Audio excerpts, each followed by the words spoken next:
खास बात है कि बच्चे लोगों के हाथ में मोर्चा है।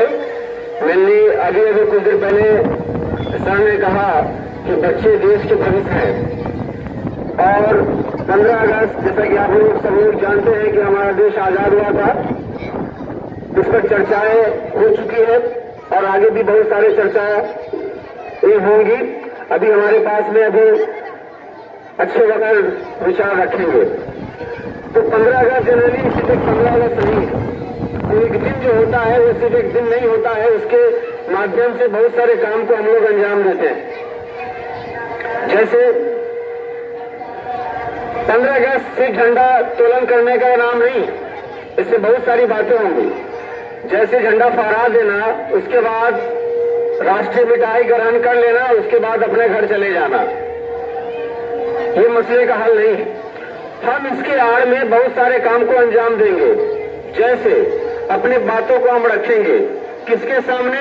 लोगों के सामने, बच्चों के सामने, बूढ़ों के सामने, देश के बारे में, देश के प्रगति के बारे में, देश के उत्थान के बारे में, नेशनल फ्लैग के उत्थान के बारे में, राष्ट्र कैसे सुरक्षित रहेगा उसको लेकर चर्चाएं करेंगे। देश कैसे मिसाइल मैन जैसे कारनामे को साकार करेगा, उस तरह का काम को अंजाम देंगे। अटल बिहारी वाजपेयी जैसे शख्सियत किस तरीके से देश पैदा करेगा उसको लेकर के विचार करेंगे। हम लोग ऐसे ऐसे विचार करके इस मुकाम पर अपने देश को ले जा सकते हैं। सिर्फ जलेबी खा लेना, झंडा तोलन कर लेना और घर चले जाना, ये सोल्यूशन नहीं है। ऐसे देश तरक्की नहीं करेगा, उसको एक्सेप्ट करना पड़ेगा। अब मैं फिलहाल देखता हूं सब लोग अपने अपने दायित्व का निर्वाह करें। बच्चे हैं, उनका काम है पढ़ाई करना, दायित्व का निर्वाह करें। देश की सेवा करना चाहते हैं, कौन कौन बच्चे देश की सेवा करना चाहते हैं? हाथ उठाइए। तो अच्छा, आप लोग सेवा करना चाहते हैं, बहुत अच्छी बात है। हाथ गिराइएगा नहीं, उठाकर रखिए। और कौन कौन शिक्षक लोग देश की सेवा करना चाहते हैं? माफ कीजिएगा, सब लोग तो हमारे पिता तुल्य हैं, लेकिन फिर भी हम हाथ उठवा लेते हैं। सब लोग हाथ गिरा लीजिए भाई, ठीक नहीं लग रहा है। बच्चा लोग तो हाथ उठा के रखो, कम से कम तुम लोग तो हाथ उठा ही सकते हैं। आप लोग सोच रहे हैं कि सर देखिए मजाक कर रहे हैं, काम की बातें होंगी इसी से रिलेटेड। देखिए, देश की सेवा करना चाहते हैं ना, आपका काम क्या है? बच्चों, आपका काम क्या है? पढ़ना। एकदम ईमानदारी से पढ़िए और कुछ करने की जरूरत नहीं है, देश की सेवा खुद ब खुद हो जाएगी। आप सोच रहे होंगे कि सर कितना टफ चीज बताने वाले हैं। आपका काम क्या है? पढ़ना। क्या कीजिए? सिर्फ पढ़ाई कीजिए, बस और कुछ नहीं कीजिए। शिक्षक हैं तो आप अपने काम का सही से निर्वाह कीजिए। अपने काम का सही से निर्वाह कीजिए। दैट मीन्स मन लगाकर जो है बच्चों को पढ़ाइए, पंक्चुअलिटी मेंटेन कीजिए, बस देश की सेवा हो गई। कोई अगर किसान है तो मन लगाकर खेती करे, देश की सेवा हो गई। कोई अगर सेना में है तो ईमानदारी के साथ देश की रक्षा करे, देश की सेवा हो गई। तो जो काम आप करते हैं, जो काम की भी आपको ड्यूटी मिली है, बस वही काम आप मन लगाकर करें। मान लीजिए कोई पिता है, पिता एक होता है पीना, वो वाला पिता नहीं, पिता फादर। कोई फादर है, वो अगर गाली बकेगा, शराब पिएगा, एक्सपेक्ट करेगा कि हमारा बच्चा जो है हमारी इज्जत करे, होगा? जस करनी तस भोग, जैसा हम लोग जानते हैं। हमारे गुरु यहाँ बैठे हुए मिस्टर आनंद तिवारी सर, आचार्य जो के बचपन में पढ़ाया था इन्होंने, जस करनी तस भोग। हर आदमी, हर बाप यही सोचता है कि हमारा बच्चा अच्छा बने, और खुद चाय की दुकान पर बैठ के 1-1 करोड़ की बात करेगा, बच्चों की पढ़ाई के बारे में चर्चा नहीं करेगा, एक्सपेक्ट करता है कि हमारा बच्चा अच्छा करे। तो वैसे बाप से भी हम कहना चाहते हैं, देश की सेवा अगर करना है, अच्छे पिता होने का दायित्व का निर्वाह करे। अच्छा पिता बनना मीन्स बच्चे को पर खर्च करे। कहाँ खर्च करना है? एजुकेशन पे खर्च करे। मैडम लोगों से भी आग्रह है कि बातों पर ध्यान दे, सब लोगों से आग्रह है। फादर मदर जो कुछ भी है, जो कोई भी है, मैं देखता हूं कि जो नाजायज चीजों को, शिखर, पान, पुड़िया, ऐसा पुड़िया का नाम, एक का नाम सर है, कल को हमने देखा, एक का नाम सिग्नेचर है, इंग्लिश में सिग्नेचर है, कहीं पर हम बैठे हुए थे तो हमने पूछा कि भाई ये सिग्नेचर क्या है, तो बोला सिग्नेचर जो गुटखा का नाम है जिसका कीमत है 15 रुपया। तो इनोवेटिव एक बड़े रिसर्चर से अभी समय लगा हुआ है, वही बाप जो है 15 रुपया का एक सिग्नेचर खा लेता है, दिन भर में 2 सिग्नेचर खाया मतलब 30 रुपया खा गया, ठीक है, और उसको खाकर थूक दिया। स्कूल का फीस है मान लीजिए 400 रुपया या 500 रुपया, एक बच्चे पर पड़ता है एक दिन का 20 रुपया, वो 20 रुपया अपने बच्चे पर खर्च नहीं करता है। आप सोचेगा कि बुढ़ापे में हमारा बच्चा जो हमकी हमारी खूब सेवा करेगा, तो ऐसे ऐसे बाप को डंडा में सेवा करता है बेटा, तब पंचायती करता है कि देखिए हमारा बेटा जो हमको मारता है। क्या है सब? ऐसे देश का उत्थान होगा? नहीं होगा। तो 15 अगस्त सिर्फ एक 15 अगस्त नहीं, एक वे है, एक रास्ता है, एक ऐसा दिन है जिस दिन के माध्यम से हम लोग अपनी बात को रखते हैं, किसके सामने? जनता के सामने, लोगों के सामने, बच्चों के सामने, कि अपनी बात को महसूस करे, सीखे, समझे। तो दोस्तों जहां तक मुझे लगता है कि बातें समझ में आ गई होंगी, कुछ बातें अगर छूट गई होंगी तो फिर अगले दिन हम समझा देंगे। जैसे कि आप जानते हैं दोस्तों कि देश की सेवा वैसी सेवा है, अगर आपको अमर बनना है तो देश की सेवा कीजिए, सिंपल है। और अमर बनना बहुत ही आसान है। अमर बनना कौन कौन चाहता है? कौन कौन बच्चा चाहता है कि हम मरे नहीं? तुम लोग मरना चाहते हो? कुल मिलाकर सबको मजा आता है, मरना जो है कोई नहीं चाहता है, सब चाहता है कि हम अमर हो जाए। चाहता है ना जी? कोई ऐसी दवा बने जिससे जो हम मरवे नहीं करे। पूरा दुनिया परेशान है, एक पर एक साइंटिस्ट सब लगा हुआ है, तो आप भी अमर बन जाएंगे। देश के लिए कर्म करना पड़ेगा, देश के लिए लड़ना पड़ेगा, देश के लिए जी जान झोंकना पड़ेगा। और अमर बनने के लिए बहुत ज्यादा पैसे की जरूरत नहीं है। जैसा कि आप जानते हैं कि महात्मा गांधी क्या है? अमर है। सुभाष चंद्र बोस क्या है? अटल बिहारी वाजपेयी जी क्या है? एपीजे अब्दुल कलाम साहब क्या है? सरदार भगत सिंह क्या है? चंद्रशेखर आजाद क्या है? क्या इन लोगों के पास बहुत पैसा था, करोड़पति थे, फिर भी अमर हो गए? क्यों? कारण देश की सेवा, देश के लिए लड़ लेना, देश के लिए जान दे देना, देश के लिए जो है कुर्बान हो जाना। चलिए इन्हीं चंद शब्दों के साथ मैं अपनी बात को यही भी विराम लगाता हूं। हंसते रहिए, मुस्कुराते रहिए, बातें बेहतर लगी होंगी, लगनी भी चाहिए।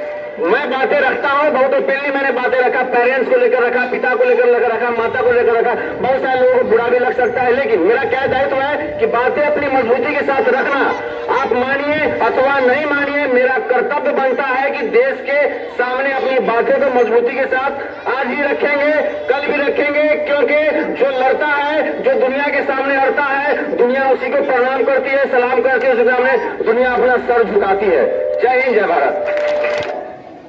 देशभक्त ने जो है जान की, माल की कुर्बानियां दी और मुल्क जो है अंग्रेजों से लड़ता हुआ, अंग्रेजों को भगाने के लिए अंग्रेजों को मजबूर होना पड़ा। और आज हम आजाद मुल्क में आजादी से सांस ले रहे हैं, आजाद मुल्क में आजादी से बोल रहे हैं, आजाद मुल्क में हम आजादी से खा पी रहे हैं और चैन सुकून की सांस ले रहे हैं। हम सारे लोगों की जवाबदेही बनती है कि हम मुल्क के लिए क्या कर रहे हैं, क्या करना चाहिए। आप इस देश के भविष्य है, मुस्तकबिल है, फ्यूचर है, सारा चीज आप पर डिपेंड करता है कि आप अगर अच्छे होंगे, अब आप मजबूत होंगे, आपका मुल्क मजबूत होगा। और आप किसी वजह से लापरवाही से अगर कमजोर होते हैं, अपने आप को कमजोर करते हैं, अपने आप को गैर तालीम याफ्ता करते हैं, अशिक्षित करते हैं, तो जाहिर सी बात है आपका मुल्क कमजोर होगा। शिक्षा, एजुकेशन एक ऐसा बुनियाद है, उसी पर मुल्क का हर कुछ निर्भर करता है। कि एपीजे अब्दुल कलाम कितने बड़े साइंटिस्ट आपके राष्ट्रपति भी गुजरे हैं, उन्होंने बहुत सारी अच्छी अच्छी बातें कह दी है। आपके स्कूल से बहुत सारे बच्चे पढ़ रहे हैं, इंजीनियर भी हैं, डॉक्टर भी बन रहे हैं, पूरे मुल्क में अच्छी अच्छी यूनिवर्सिटियां हैं, उसमें इंट्रेंस का एग्जाम दे करके क्वालिफाई कर रहे हैं और वो पढ़ रहे हैं। तो इससे उससे भी अच्छा है, नाकामी से कामयाबी की तरफ ले जाता है, असफलता से सफलता की तरफ ले जाता है। इसलिए जिंदगी के हर मोड़ पर जो बातें बुजुर्ग बताते हैं, जो बातें शिक्षक बताते हैं, आपके फायदे के लिए बताते हैं, आप वैसा करेंगे, आप शिक्षित होंगे, आप मजबूत होंगे। जाहिर सी बात है कि ये मुल्क भी जो है बहुत ही मजबूत होगा। इसलिए शॉर्ट में मुझे यही कहना है कि आप जिस भी क्लास में भी हो, जो भी पढ़ाइयाँ हो, जो भी टीचर कहें, वो आपके फायदे के लिए कहते हैं। इसलिए आप मन लगाकर ईमानदारी से पढ़ें और अच्छा करें। हमारी कामना है कि आपका भविष्य उज्जवल हो। हमारी नेक ख्वाहिशात, नेक तमन्नाएं आपके साथ है कि आपका मुस्तकबिल रोशन हो। इन्हीं बातों के साथ मैं अपनी बात को खत्म करता हूँ। जय हिंद, जय भारत। स्वतंत्रता दिवस मना रहा है और आज के दिन हमारा देश आजाद हुआ था। आजादी प्राप्त करने के लिए हमारे देश के अनेक वीरों ने अपने प्राणों की बाजी लगाई। उनके बलिदान को हम भुला नहीं सकते हैं और उनके द्वारा दिए गए बलिदान को हम हमेशा याद रखेंगे। और प्यारे बच्चों, हम कहना चाहते हैं कि हमारे देश का नाम बहुत आगे हो और आगे होने के लिए बच्चों को वैज्ञानिक बनना होगा, हमारे देश का गौरव ऊंचा होगा और हमारे देश का नाम होगा। जय हिंद, जय भारत। वर्ग ने इस देश को आजाद कराने में भूमिका नहीं निभाई, ये गलत बात है। इस देश को आजाद कराने में सभी वर्गों का समान योगदान है। तो राष्ट्र झंडा हम अभिलेख संस्कार पर कुटाराघात करते हुए हमसे ये घिनौना कार्य कर रहा है। हम अगर मानव हैं, हम अगर आजाद भारत के नागरिक हैं, तो हमें दूसरे की बात नहीं माननी चाहिए। हमें देश में एकता, अनेकता में एकता बनाए रखने की प्रयास होनी चाहिए। हम धर्मनिरपेक्ष देश हैं, यहाँ सभी धर्मों का समान अधिकार है, सभी धर्मों के लोग समान ढंग से जीने का अधिकार है और जीते हैं। यहाँ की संस्था और अखंडता को बनाए रखना चाहिए। इस देश को हम आगे बढ़ाने के लिए सबका साथ, सबका विकास, सबका विश्वास और इसी के साथ हम सबका प्रयास से इस देश को आगे बढ़ा सकते हैं। हमें सबका साथ चाहिए, सबका विकास चाहिए, सबका विश्वास चाहिए और हमें सबका प्रयास चाहिए। हम सभी प्रयास करेंगे तो ये देश दुनिया के देशों में अग्रणी देश था, है और रहेगा। इसकी अखंडता, इसकी संस्कृति, इसके संस्कार, इसके कल्चर को बदलने का जो प्रयास हो रहा है वो नहीं होने देंगे। हम सभी एक होंगे। हम प्रण में कि हम सबका विश्वास जीतेंगे, सबका विकास करेंगे, सबके विश्वास में रहेंगे और सभी लोग अपना अपना प्रयास कर करके इस देश को आगे बढ़ाएंगे। इन्हीं बातों के साथ मैं अपनी वाणी को विराम देता हूँ। जय हिंद, जय Bharat. We are killed in the struggle to free India, but at last, on 15th August 1947, we are free and our country became free.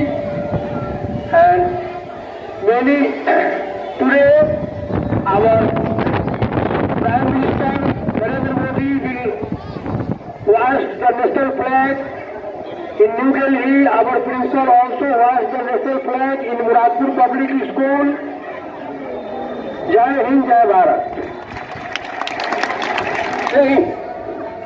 वैसे 1929 में कांग्रेस का अधिवेशन लाहौर में हो रहा था। उस समय निर्णय लिया गया कि हमें आजादी किसी भी प्रकार से प्राप्त करना है। इसके लिए दो दलों का निर्माण किया गया, एक गरम दल और दूसरे नरम दल। नरम दल का अनुयायी अग्रसर महात्मा गांधी हुए और गरम दल का अग्रसर सुभाष चंद्र बोस, सरदार वल्लभ भाई पटेल आदि लोगों ने इसका अग्रगण्य हुए। दो सिद्धांत बने, एक नरम दल का और एक गरम दल का। गांधी जी का कहना था कि हम अंग्रेजों को इस तरह मजबूर करें कि वे कूद कर हमें आजादी दे दे और फिर अपने देश चला जाए। लेकिन गरम दल इसके विपरीत थे। उनका कहना था कि मैं चाहे जैसे हो, गरम दल अंग्रेजों से युद्ध करके, लड़ाई करके हमें प्राप्त करना है आजादी को। अंततः बहुत से सैनिक हमारे मारे गए, बहुत से भारतीयों ने बलिदान हुए, तब जाकर अंत में आजादी की प्राप्ति 15 अगस्त 1947 को